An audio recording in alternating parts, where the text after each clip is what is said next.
Inti ċittadin ta' stat membru tal-Unjoni Ewropea? Melint awtomatikament ċittadin Ewropew ukoll, ċittadin tal-Unjoni Ewropea. Dan huwa importanti? Ta' żgur li iva. L-Unjoni Ewropea mhijiex stat ma' struttura ta' governanza komuni li tmexxi firxa wiesa ta' regoli tal-Unjoni Ewropea li għandhom impatt dirett fuq ħajjitna ta' kuljum. Dan għaliex pajjiż wieħed waħdu ma jistax jikseb ċertu qanijiet ta' politika, bħal l-arja nadifa. Għaliex l-arja mlissa ma taqafx mal-frontieri nazzjonali jew ekonomija b'saħħitha. Għaliex fl-ekonomija dinjija l-influenza ta' pajjiż individwali hija dgħajfa wisq. Għalhekk l-Istati membri għaddew kompetenzi lill-Unjoni Ewropea biex jilħqu ċertu objettivi flimkien. U peress li l-Unjoni Ewropea hija demokrazija, bħala ċittadin tal-EU tista' semma leħnek ukoll meta jsiru regoli tal-EU. Dan tista' tagħmlu meta tivvota fl-elezzjonijiet nazzjonali u tal-Parlament Ewropew. Il-mod kif tivvota fl-elezzjonijiet nazzjonali jgħin biex jiddetermina kif pajjiżek jagħżel kif jaġixxi fuq livell tal-EU. L-Unjoni Ewropea mhuwiex xi spettaklu imbiet huwa l-ispazju tiegħek, spazju miftuħ mingħajr frontieri interni, bil-moviment liberu tal-persuni, tal-merkanzija, tas-servizzi u tal-kapital u b'kontrolli mal-frontiera esterna. ċittadini ta' pajjiżi terzi, ġifieri nies li mhumiex ċittadini tal-EU, ma jistgħux jitlu mingħajr kontrolli.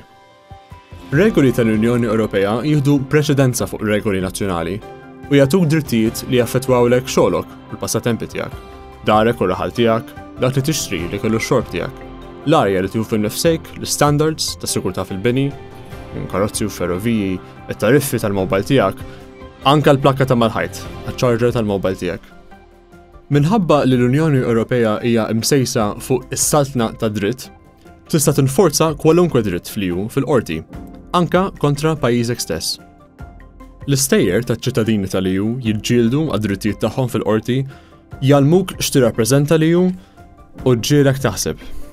ċittadini li rrifjutaw li jissapportu l-arja mniċċa fi Brussell ġelu lill-Gvern ta' Brussell jaġixxi billi jinvokaw regoli ambjentali tal-EU.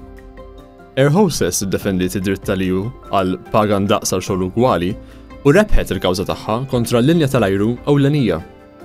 Student iddefenda d-dritt tiegħu għal protezzjoni tad-dejta personali u rebaħ kontra Facebook. Turisti Franċiżi fir-Rumanija invokaw id-dritt għal ugwaljanza fit-trattament u ħallsu l-istess miżata ta' dħul fil-mużew par-Rumeni. Iżda d-drittijiet tal-EU jiġu bid-dmirijiet tal-EU. Pereżempju, ma jistax ikun hemm diskriminazzjoni fuq il-bażi ta' nazzjonalità, ta' sess, razza, reliġjon, diżabilità, età jew orjentazzjoni sesswali. Bħala ċittadini tal-EU aħna maquda fid-diversità. L-EU toss id-diversità u tirrispetta l-identità nazzjonali tal-Istati membri. Iċ-ċittadini tal-EU jappartjenu għall-Unjoni bbażata fuq valuri komuni, ir-rispett għad-dinjità umana, l-libertà, demokrazija, l-ugwaljanza, is-saltna ta' dritt, ir-rispett għad-drittijiet umani, il-pluralizmu, it-toleranza u s-solidarjetà.